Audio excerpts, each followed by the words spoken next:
Hi, and welcome to this episode of John's Motorcycle Rescue and Review.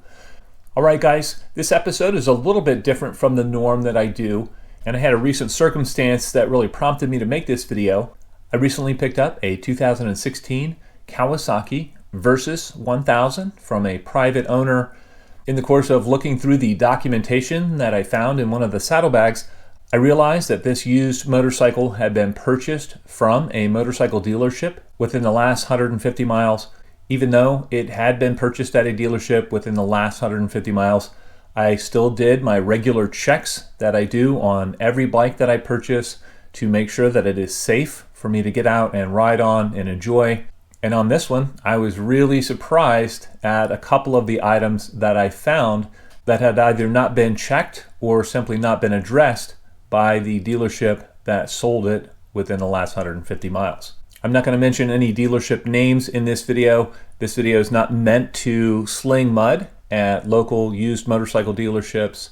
My hope with this video is that people will actually check their bikes over regardless of where they purchased them. On the positive side, the tires on the motorcycle were close to new. They had nice tread on them. They were good quality tires, and they weren't showing any uneven or excessive wear. Another nice positive, when I checked over the bike, I realized that the air filter in the motorcycle had recently been replaced, and so that's another good sign that the bike was well maintained. The oil level on the bike was also correct, and the filter that was installed was a Kawasaki OEM filter, so I know it was a good quality filter. I don't have any concerns about the oil or filter in the bike, but I went ahead and changed those because I did not know at what mileage the oil had last been changed. Also on the plus side, all of the lights and horn functioned as they should on this bike.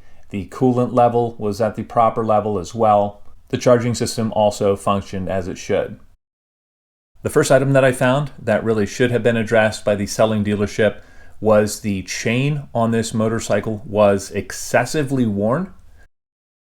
When I found the tightest spot on the chain and adjusted it to the proper tension, the loosest spots on the chain were well in excess of the maximum allowable limits.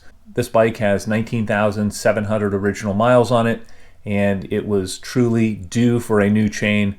And the chain was actually bad enough that it was causing a weird vibration in the bike as you rode it at about 55 miles an hour. I ended up replacing the chain with a new X-ring chain. The next thing that I noticed that really should have been checked over and addressed by the selling dealership was the brake fluid level in the rear master cylinder was below the low line, and it was also significantly discolored. To fix this, I suctioned out the old fluid, and then I bled out the system with brand new brake fluid, and I set the level in the rear master cylinder to the proper level.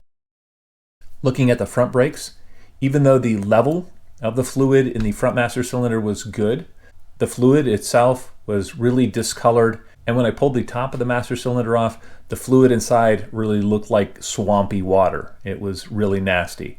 So again, I suctioned that out, I wiped out the master cylinder, and I replaced the fluid in there with new fluid, and then I bled out my braking system and reset my levels. While I was in there, I also greased the pivot points for the clutch lever and for the brake lever. Now those function very smoothly, as they should. And after checking over this bike and addressing the issues that I found and having a new Pennsylvania safety inspection done on the bike, I am confident to ride this bike anywhere and enjoy it as I do so.